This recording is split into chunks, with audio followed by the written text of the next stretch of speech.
हम में से बहुत सारे लोग ऐसा सोचते हैं कि इंजीनियरिंग करने के बाद या इंजीनियरिंग के बाद जॉब करने के बाद से ऐसा फीलिंग आता है कि हमने गलती कर दी, बहुत बड़ी गलती कर दी इंजीनियरिंग करके। ऐसी फीलिंग्स क्यों आती है हम लोगों को? जितने भी इंजीनियर्स हैं जो प्राइवेट इंस्टीट्यूट से पास होकर निकले हैं, मैक्सिमम इंजीनियर्स को ऐसी फीलिंग आती है कि यार इंजीनियरिंग करके हमने गलती कर दी है, कोई इससे अच्छा कोई और अच्छा प्रोफेशन चूज़ कर सकते हैं, डॉक्टर लाइन में चले जाते हैं, फाइनेंस में चले जाते हैं, या फिर कोई और इंडस्ट्रीज़ में हम चले जाते हैं। ऐसे अक्सर फीलिंग्स आती हैं दोस्तों। और आज की वीडियो में हम इसी बेसिस पे बात करेंगे कि ऐसी दिक्कतें हमारे साथ क्यों होती है और रीज़न क्या है, और आने वाले टाइम में अगर हम ऐसी चीज़ें फील करते हैं तो इसका सॉल्यूशंस क्या है। तो बिना देर करते हुए स्टार्ट करते हैं दोस्तों। मेरा नाम है आकाश और आप देखें मेरा YouTube channel Design To Future. तो सबसे पहले हम बात करते हैं कि ऐसे फीलिंग्स क्यों आती है और किन लोगों को आती है और उसके रीजंस क्या हैं। तो बेसिकली चार ऐसे पॉइंट्स है, चार ऐसे फैक्टर हैं जिसके बेसिस पे इस तरीके की फीलिंग्स आती हैं कि ये प्रोफेशन उनके लायक नहीं था या ये प्रोफेशन उन्होंने सेलेक्ट करके डिसीजन लेके गलत किया। तो ऐसे कौन कौन से रीजंस है? सबसे पहले बात आती है दोस्तों अनएम्प्लॉयमेंट, जो बहुत ही बड़ा फैक्टर है आज के टाइम पे।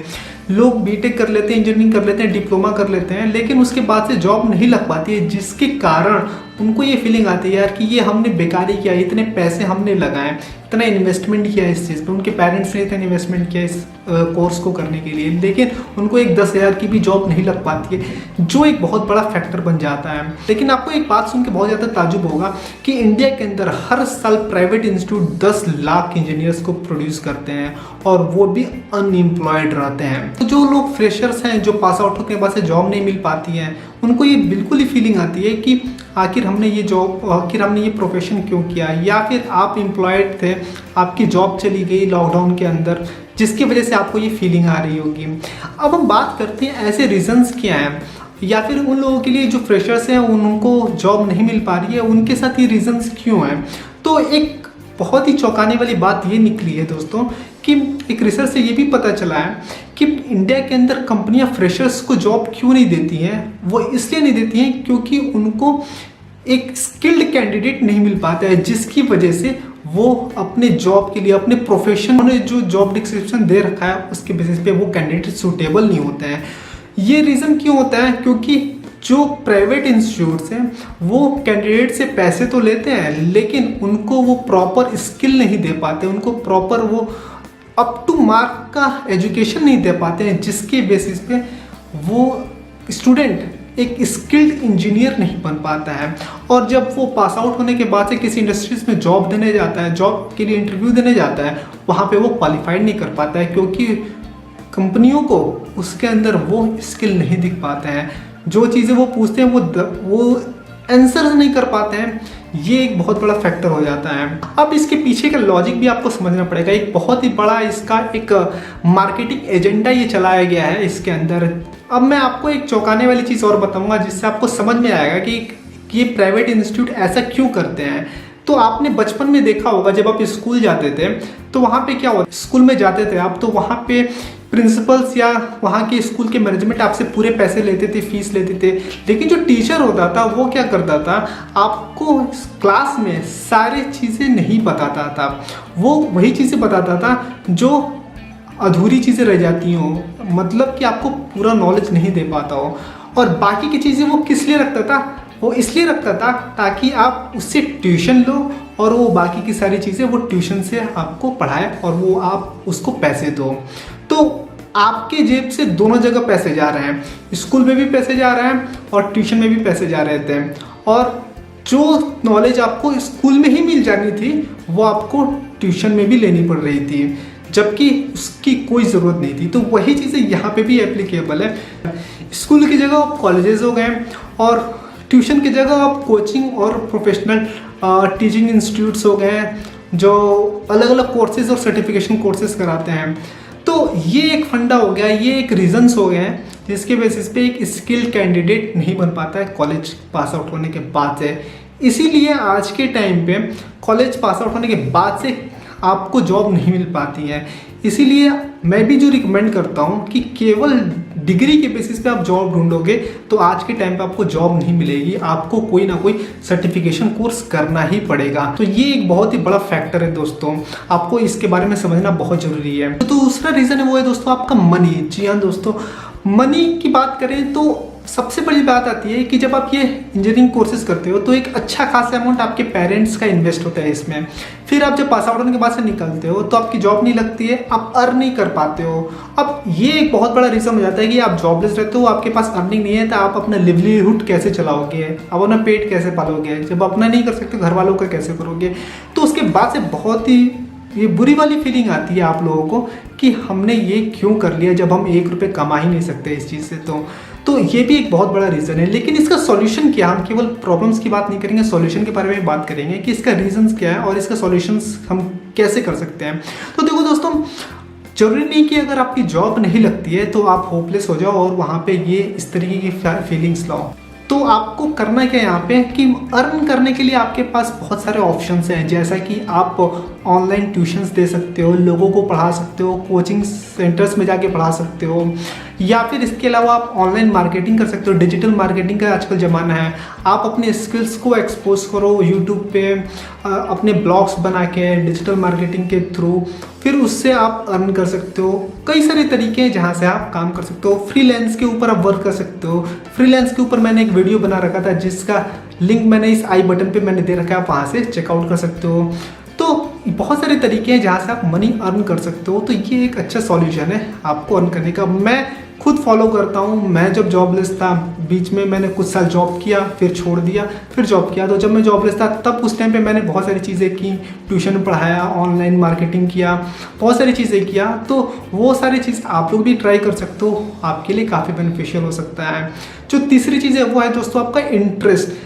मतलब इंटरेस्ट भी एक रीज़न है जिसकी वजह से लोगों को ये फीलिंग आती है कि यार ये मेरे मतलब की चीज़ नहीं है। तो 10+2 के बाद से आप लोगों को जैसे फीलिंग है कि नहीं मुझे इंजीनियरिंग ही करना है, चाहे इलेक्ट्रिकल हो, मैकेनिकल हो, सिविल हो, इलेक्ट्रॉनिक्स हो या सॉफ्टवेयर से हो। आपने वो किया, आपने 2 साल 3 साल 4 साल करने के बाद से आपका धीरे धीरे इंटरेस्ट कम होते गया और आपको रियलाइज़ हुआ कि नहीं यार ये तो मेरे मतलब की चीज़ नहीं है, it is not my cup of T.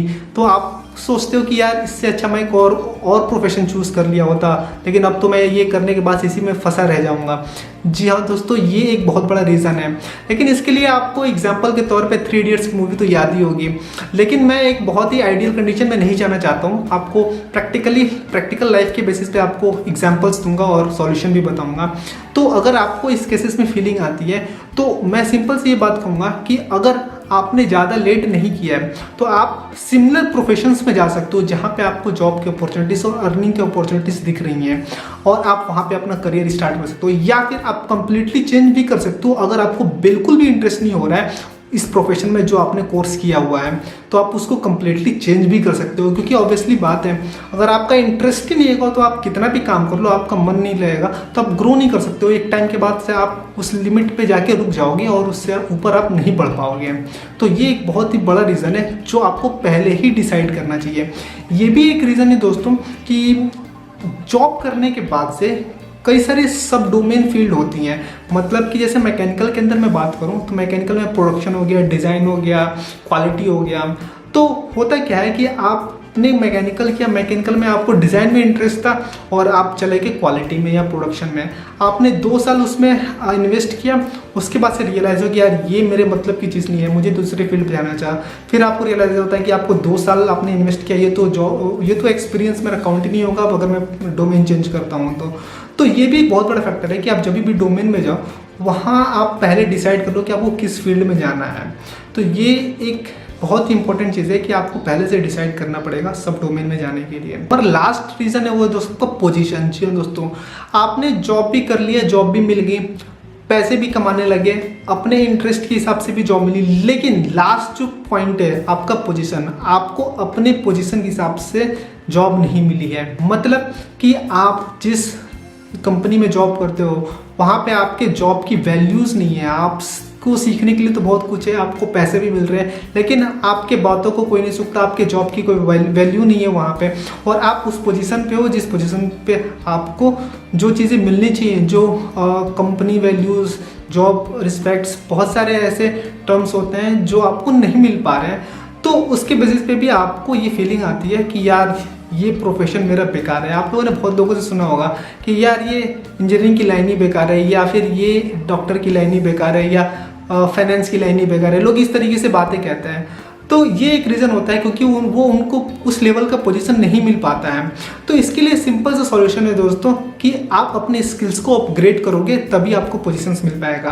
क्योंकि मैंने बहुत सारे लोगों को ऐसे देखा अपनी लाइफ में, अपने प्रोफेशनल लाइफ में, कि वो एक ही जगह पे काफ़ी सालों से पड़े रहते हैं और खुद के करियर को, खुद के प्रोफेशन को कोसते रहते हैं कि इनका प्रोफेशन ही बेकार है, जबकि वो अपने एफर्ट को नहीं कोसते हैं क्योंकि वो अपने एफर्ट लगा ही नहीं रहे हैं अपने करियर को ग्रो करने के लिए। तो ये इसका एक अच्छा सॉल्यूशन है कि आप अपने स्किल्स को बढ़ाइए तभी आप ग्रो कर पाओगे। तो अब बात करते हैं दोस्तों कि इस चीज़ से ओवरकम कैसे किया जाए, इस चीज़ को ओवरकम कैसे किया जाए ताकि आपको इस टाइप की फीलिंग्स ना आए। हालांकि मैंने सॉल्यूशन साथ साथ मैंने बता दिया है, लेकिन एक बहुत ही अच्छा वर्ड, एक अच्छा कोट रतन टाटा जी ने कहा है कि I don't believe in taking the right decisions. I take decision and then make them right. तो दोस्तों रतन टाटा जी की बातों से आप समझ ही गए होंगे कि डिसीजन कोई सा भी हो, डिसीजन को आप गलत सही मत समझो। आप कोई भी डिसीजन ले चुके हो तो आप उसको सही करने का प्रयास करो हमेशा, क्योंकि डिसीजंस के बेसिस पे आपका करियर डिसाइड नहीं होता है, आपके एफर्ट्स के बेसिस पे आपका करियर डिसाइड होता है।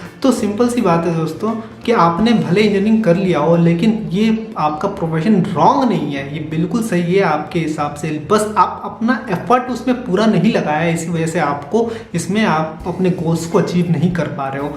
तो आप अपने गोल्स को अचीव करने के लिए इस पे एफर्ट्स लगाओ। जो मैंने तरीके बताए हैं, जो सॉल्यूशंस बताए हैं, उन पे आप अमल करो। और आपको कोई भी डाउट होता है इस वीडियो से रिलेटेड तो हमें कमेंट बॉक्स बताएं। इस वीडियो के ऊपर मैंने एक आर्टिकल भी पब्लिश कर रखा है जिसका लिंक मैंने डिस्क्रिप्शन बॉक्स में डाल रखा है, वहाँ से आप चेकआउट कर सकते हो दोस्तों। तो अगर आपको कोई भी टॉपिक पे वीडियो चाहिए तो हमें कमेंट बॉक्स बताएं, मैं आपको फर्दर वीडियो पोस्ट करूँगा। तो thank you for watching this video, जल्द ही मिलते हैं आपसे नेक्स्ट वीडियो में। तब तक के लिए स्टे ब्लेस्ड, स्टे इंस्पायर्ड।